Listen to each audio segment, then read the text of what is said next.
Hello বন্ধুরা, কি খবর সবার? এই যে আমি চলে এসেছি আজকে একটা নতুন রেসিপি নিয়ে।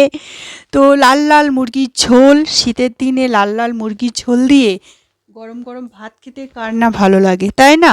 তো কেমন আছেন সবাই অবশ্যই জানাবেন। আমি ভালো আছি। পূর্ণিমা ব্লগ চ্যানেলে সবাইকে স্বাগত জানিয়ে চলে আসলাম একটা নতুন রেসিপি নিয়ে। তো এই যে আলু কেটে নিয়েছি আর কড়াইয়ে দিচ্ছি সর্ষের তেল। তো পরিমাণ মতন সর্ষের তেল দেবেন। আর লাল লাল ঝোল খেতে গেলে, এরকম একটু দেশি টেস্ট পেতে গেলে কিন্তু সর্ষের তেল দিয়ে রান্না করতে হবে। আমি কিন্তু হিমামি অ্যান্ড টেস্টি হেলদি টেস্টি তেল দিয়ে রান্না করছি। ভীষণ ঝাঁজ তেলটার, জানি না আপনারা কি দিয়ে রান্না করেন। তো আমি সেটা যেটা দিয়ে করলাম সেটা জানিয়ে দিলাম। তো এখন আমি আলুগুলোকে লাল লাল করে ভেজে নেবো। আলুগুলো কিন্তু লাল ঝোলের জন্য লাল লালই ভাজতে হবে। তো ঠিক আছে, এবার চিকেনটাকে আমি ভালো করে ধুয়ে নিচ্ছি। কিন্তু চিকেনের স্কিনটা কিন্তু রয়েছে, মানে চামড়া, আমরা বাংলা ভাষায় যেটা বলি, ছাল সমেত চিকেন দিয়ে কিন্তু রান্না করতে হবে, তবেই কিন্তু ফ্লেভারটা সুন্দর আসবে। তো অনেক দিন ধরে খেতে ইচ্ছা করছিল, তাই ভাবলাম যে না, খাওয়াই যাক শীতকালে। আর এদিকে নিয়ে নিয়েছি মশলা, কাঁচা লঙ্কা, শুকনো লঙ্কা, গোলমরিচ, গোটা জিরে, গোটা ধনে, আদা, রসুন। তো আমি মশলাগুলোকে একদম পেস্ট করে নেব। যেহেতু অনেকটা মশলা দুবারে করতে হচ্ছে, তো আমি করে নিচ্ছি মশলাটা। আর এদিকে আলুগুলো লাল লাল করে ভাজা হয়ে গেছে। কড়াইয়ে দিয়ে দিয়েছি পেঁয়াজও ভাজা হচ্ছে। আমি কিন্তু কোনো ফোড়ন দিইনি। আপনারা চাইলে গরম মশলা ফোড়ন দিতে পারেন, গরম মশলা, তেজপাতা ফোড়ন দিতে পারেন। আর এদিকে টমেটো পেস্ট করে নিচ্ছি। পেস্ট করা হয়ে গেছে টমেটো। এবার সমস্ত মশলা আমি আবার এক জায়গায় করে নেব, ঠিক আছে? তো সমস্ত মশলা টমেটো দিয়ে দিলাম। এদিকে এভারেস্টে মিট মশলা দিয়ে দিলাম। আর চিকেন মশলার থেকে দেখবেন মিট মশলার রান্নাটা বেশি ভালো হয়। আর এদিকে আমি আস্তে আস্তে সমস্ত কিছু মশলা দিয়ে দেবো। কাশ্মীরি মির্চ দিয়ে দিলাম। আর দিয়ে দেবো এবার হলুদ আন্দাজ মতো, মানে যতটা পরিমাণ লাগবে টেস্ট অনুসারে দিয়ে দিলাম লবণ। আর সব কিছু দেওয়া হয়ে গেল। এবার আমি এটাকে ভালো করে হাত দিয়ে কিন্তু মিক্স করে নিচ্ছি, ঠিক আছে? তো এইভাবে কিন্তু এই রান্নাটা করলে মানে মারাত্মক টেস্ট কাকে বলবো, মানে খুবই খুবই মজা হয় এই, মানে এইভাবে রান্নাটা করলে। তো আমি এখন মশলাগুলো পুরো একদম কড়াইয়ের মধ্যে ঢেলে দিলাম।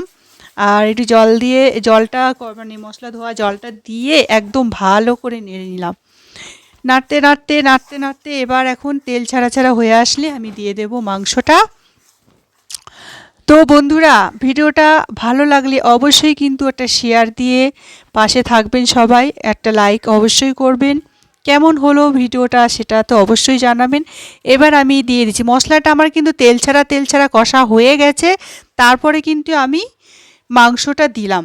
এবার এই মাংসটা দিয়ে ভালো করে নাড়তে হবে। নাড়তে নাড়তে মাংসটা থেকে যখন জল বের হবে, সেই জলটা কিন্তু পুরো শুকিয়ে দিতে হবে। জলটা শুকিয়ে দিয়ে আবার মাংসটা কিন্তু তেল ছাড়া হতে হবে।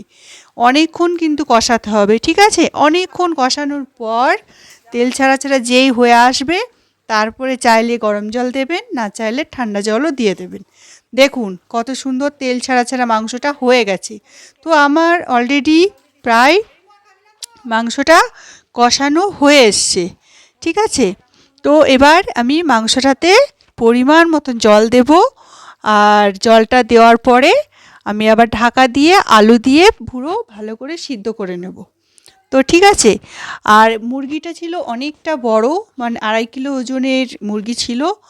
আর স্কিন সমেত, মানে যথেষ্ট সুন্দর মানে মাংসটা ছিল। তো এবার আমি আলুগুলো দিয়ে দিলাম। আর আলুগুলো দেওয়ার সাথে সাথে এবার একটু ফুটে গেলে তারপরে ঢাকা দিতে হবে, না হলে ফোটার আগে যদি ঢাকা দিয়ে দিই তাহলে কিন্তু থালার মধ্যে তেলগুলো লেগে যাবে। তো আমি এখন একটা দিলাম গোটা পেঁয়াজ, ঝোল ফুটছে তার মধ্যে। একটা কেন, যে যে বাড়ির সদস্য যতগুলো থাকবে ততগুলোই দিতে পারেন, আমি দিলাম একটা, কারণ একজন খাবে তাই। তো এবার মশলা, গরম মশলা গোটা ছিল বাড়িতে, সেটাই আমি গুঁড়ো করলাম, করে আমি ছড়িয়ে দিলাম। আপনারা চাইলে কেনা গরম মশলা দিতে পারেন। তো মোটামুটি আমার মশলা কমপ্লিট দেওয়া, রান্নাও প্রায় কমপ্লিট। তো আমার হয়ে গেছে রান্নাটা। তো কেমন হলো বন্ধুরা অবশ্যই কিন্তু জানাতে ভুলো না। আর এরকম ভিডিও পেতে ইউটিউব চ্যানেলটাকে সাবস্ক্রাইব করে রাখবে, আর যারা পেজ থেকে দেখছো সবাই একটু পেজটাকে ফলো দিয়ে পাশে থাকবে। তো কেমন হলো একটু জানাবেন অবশ্যই, আর সবাই এইভাবে রান্না করে খেয়ে আমাকে কমেন্টসে জানাবে যে কেমন হলো।